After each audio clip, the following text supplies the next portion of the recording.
everyone, my name is Charlotte. I'm currently in my second year of teaching a class of year ones. So obviously last year I was in NQT and I created a huge folder of evidence in order to pass my NQT year. So I thought I would flick through it today and help any of you that are either in the NQT year now or you're about to become an NQT. And to be honest, it would probably help even trainee teachers building up their evidence folders for their degree. So I hope this video helps someone and let's get into it.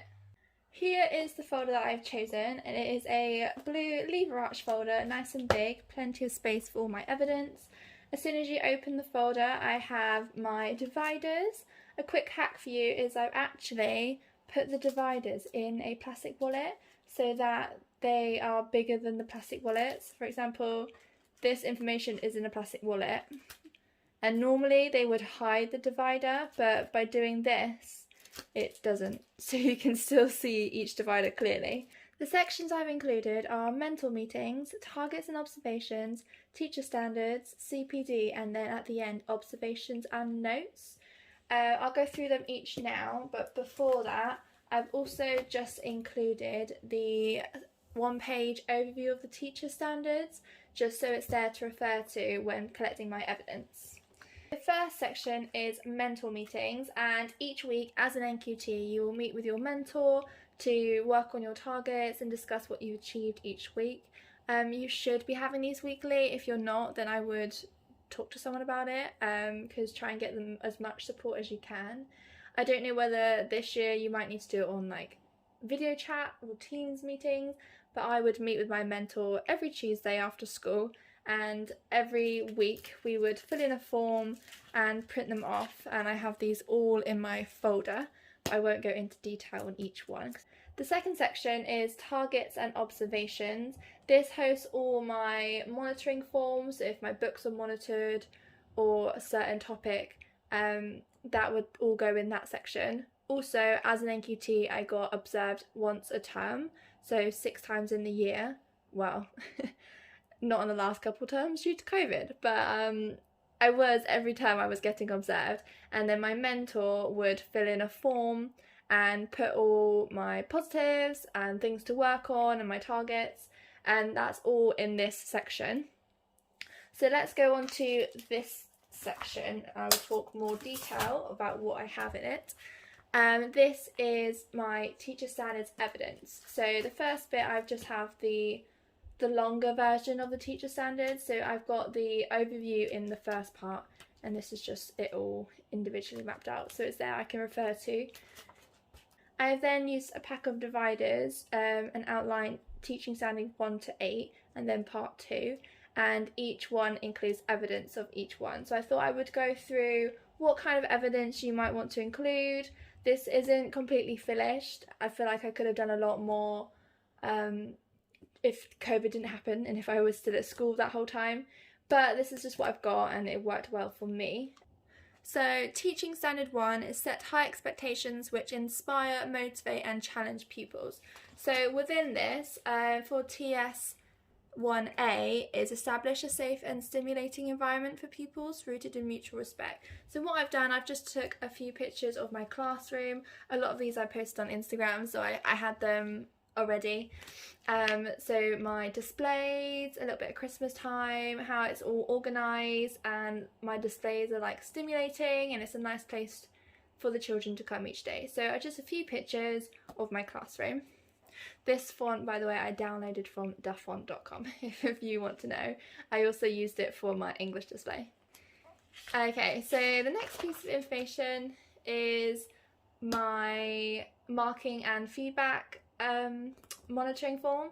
So this is how we set targets. TES 1B is set goals that stretch and challenge pupils of all backgrounds, abilities and depth positions. So this just shows that I'm setting suitable targets and it was all secure. These are a couple of examples of how we used to set the targets, the writing targets, and when they've achieved them and stuff. So that's just a couple of examples from my children's books. So TES 2 is promote good progress and outcomes by pupils. So what I've done mostly in this is provided evidence of children's work and how they've progressed. This is just an example of like a one-to-one intervention that I did with a child. This is something that we do in our school. So that just shows that I was working and helping them towards their target. The next piece of evidence I've included is this piece of writing. This was actually the first piece of writing one of my students did last year in year 1. So that was the beginning of term 1. And then I put the progress made since, and this was at the end of term 3. So as you can tell, and as any future employer or my head teacher or whatever, they can just see the clear progress that she has made in my class, which is amazing evidence.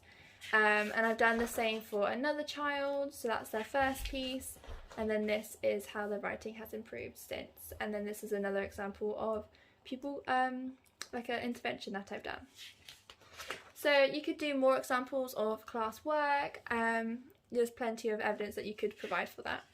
So now going on to TES 3 is demonstrate good subject and curriculum knowledge. The first piece of evidence I've included is just some photos from a Spanish assembly that I ran. As an NQT, I wasn't expected to do one of these assemblies. I just wanted to show my subject knowledge within languages because I was really hoping to be language lead, which I am now, which is excellent. So these are some photos and wrote a little blurb of what happened, and just put post-it notes to cover the children. And then also for my science subject knowledge, I've done a couple of these CPD. So it's from Imperial College London called Reach Out CPD. It is really good if you want to have some extra CPD. It took about an hour and a half, I'd say. You get a certificate at the end of it, and they have all the different topics that you would cover in each year group. So I did a couple before teaching the units. So this was just really good evidence to have for my science subject knowledge. I've now done some more CPD, but I've actually put that in my CPD folder, so you could put it in either one. So the next one is TES 4, which is plan and teach well-structured lessons. So the first piece of evidence is a lesson that I planned and taught for both year groups. This was a really exciting lesson actually, and I used a virtual reality app and made a dinosaur appear in the classroom, and I caught it eating the cress, and I showed the children and they went absolutely crazy. It was so amazing.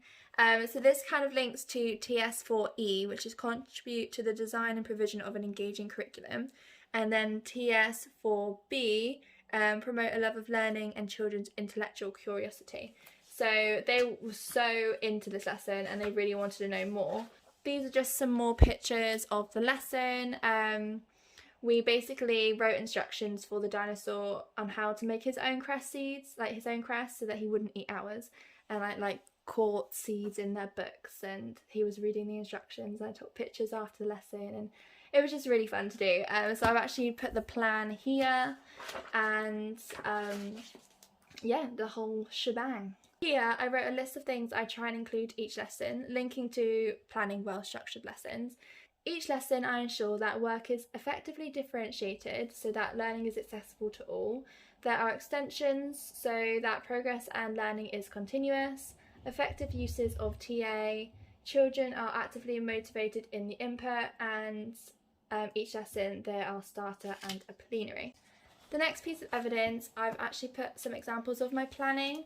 So this just shows the structure of my lessons that I plan, and it's just really good evidence to stick a few different plans in there, include starter, plenary, all the resources, and differentiation.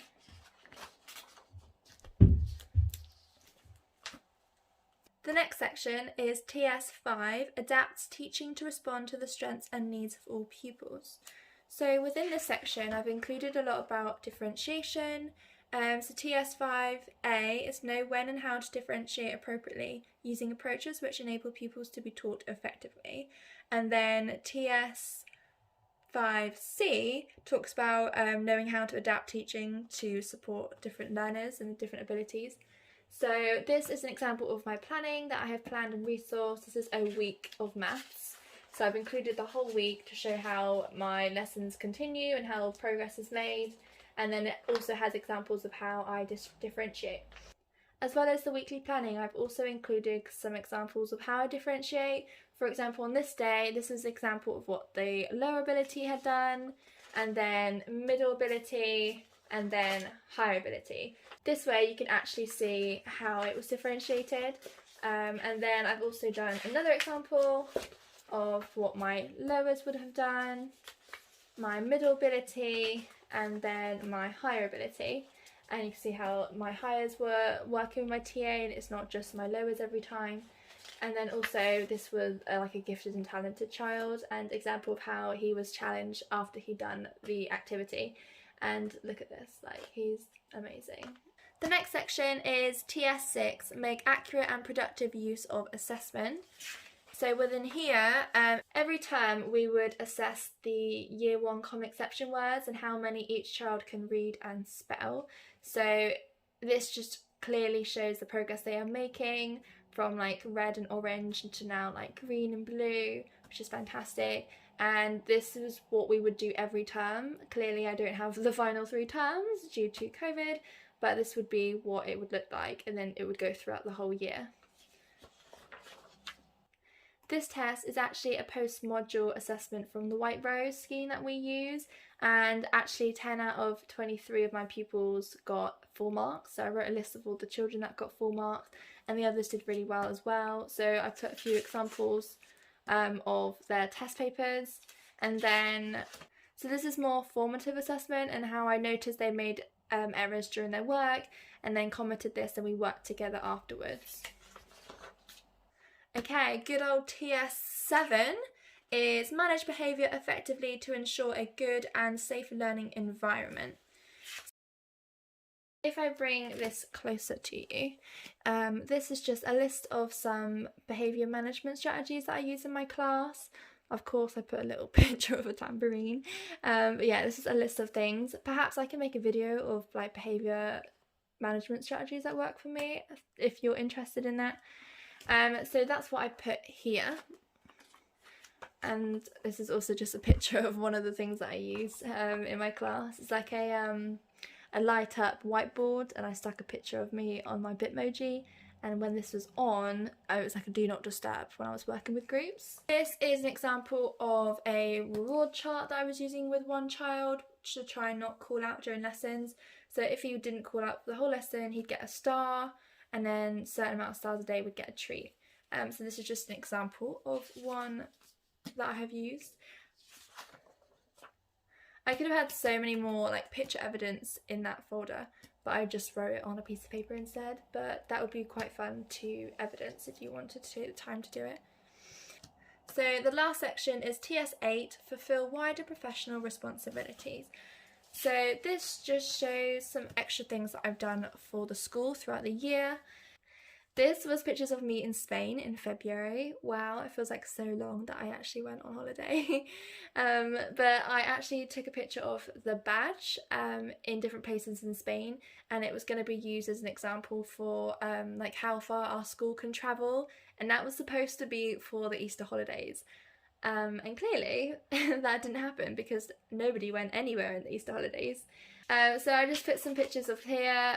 These are a couple of things that I have done personally and inspired other colleagues to do. So this is some planning that I did with my class, and then they used it for a low ability in a higher year group, and I actually ended up working with that child during my NQT time. This was a toilet scheme that I used in my class. So rather than these like really gross like lanyards that we used to take as like toilet passes, I just found them really unhygienic, so I ended up just using this. So you switch it on when you go to the toilet, and then I can clearly see that one boy is already in the toilet, so you have to wait until the lights are off until you can go. And it was really, really effective. I'm currently not using this in my class just because of COVID, and like I'd have to wash the switch so many times, but hopefully I can use that again soon. This is some photos I've just hidden from this school tea party that I helped out at, and I ran a sweet stall and sold sweets to raise money for the school. And these are some other photos, and my sister helped me for a little bit. And then I've also just put some pictures of cards and like messages from parents. This was an online article, like you can barely see it because I've covered so much of the post-it notes, but a local magazine saw what our school was doing and they wrote a whole article on it. And this was actually an event that I helped out with the year 5s. So that just shows I was helping other year groups and doing some extra things for the school and the wider life. Okay, so part 2 is always kind of hard to evidence for, because I feel like it's just what you do. But I have just done, at the end of the year we did like a list of things that we had done to help the school or to do with your subject or different things. So I've written like a huge list of everything I've done, extra things, and that is then taken to the governors, and it depends on whether we go up a pay scale. And then just an email the head teacher sent back to me. This is also just another little note from my head teacher about my reports and like some really good positive feedback about them. So that is all the evidence from the teacher's standards. I've also included additional evidence because some things I didn't really know where to put, so I just put it all in here. So these are some pictures of tough trays that I've done, like going above and beyond. This was the lesson I told you that I worked with the child in the older class doing the lesson I planned, and I wrote a little bit about it. And then I put some more cards and all the messages from like other teachers or parents, and it's actually just really nice to keep them as well. I don't keep all of them, but I have given some from my children last year. The others have been specially filed away in the rubbish bin. This was also something I did last year. Every single week we had golden time and I would create a little golden time craft corner. So extra, I know, but I really love crafts. So this is just a few examples of what we did. So bonfire night, and then we had like fireworks with like glitter. So just lots of pictures with the children. This was really fun. This is a picture of a child's head, and then we like wrapped him up in like mummy cloth, and loads of them did that for Halloween. Some Remembrance Day themed crafts, and then lots of Christmas as well. Okay, this section is my CPD. So this is where I put all my certificates and things that I've done. This is an overview of the NQT program that I've done, and I've ticked off the ones I've done, and it's just evidence of different aspects of CPD. This was also an event that I applied and was accepted to. It was a weekend away with my union, and it was like a weekend full of CPD opportunities, and like the whole hotel and everything was all included, and it was free and it was really good. So I put all the pieces of paper in this plastic wallet with all the CPD that I did on the trip. This was a STEAM fair that I went to, and like a teach me, and I have a list of all of the, all of the speakers that came, and everything I included. I also met an author on that event, so I put that there with a picture of me and her. That was one of the books, and we actually won some for our school, which is great. Okay, next up are some more CPD certificates from like online courses. This was a really good one that we did with White Rose. I think my school paid for this and we all did it. And it was about bar modelling, and it was really, really useful. I also filled out the workbook and have that there. This was one that I did before returning to my bubble during COVID, and it's how to support a safe and successful return to the school using the SWAN framework. So that was really useful as well. And then I've just got some like YouTube CPD I did with the Right Stuff sessions.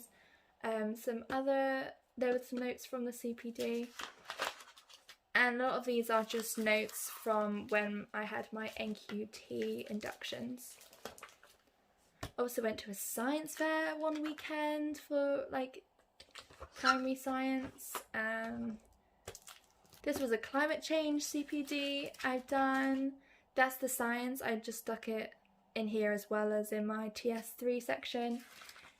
So that's what you've seen already. Epilepsy training, asthma, and then all my child protection training.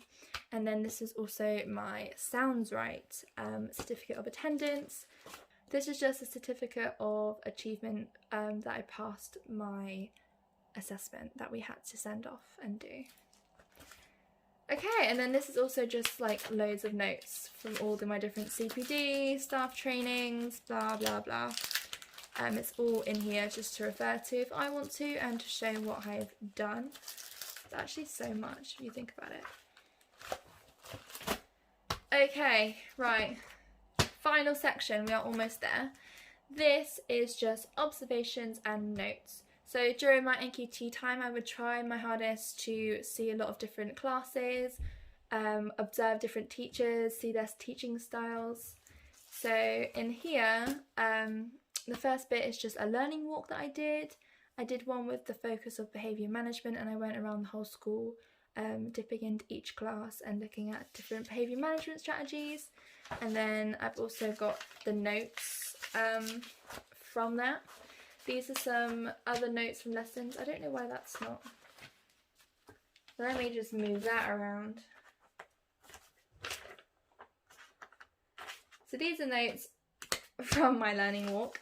And then these are just some random lessons that I've watched. So Year 2 maths, Year 5 science, Year 1 cricket, Year 4 maths, another learning walk that I've done, another Key Stage 1 learning walk that I've done, some Year 3 observations.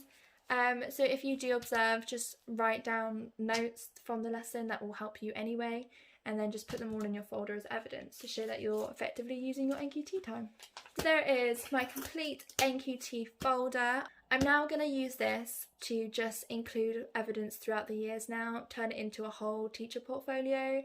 I will probably remove these sections and just take some evidence for my teaching standards, any specific comments maybe, and then I will turn this into a whole portfolio. So once I've done that, maybe at the end of the year, I will then post another video on how I've updated it.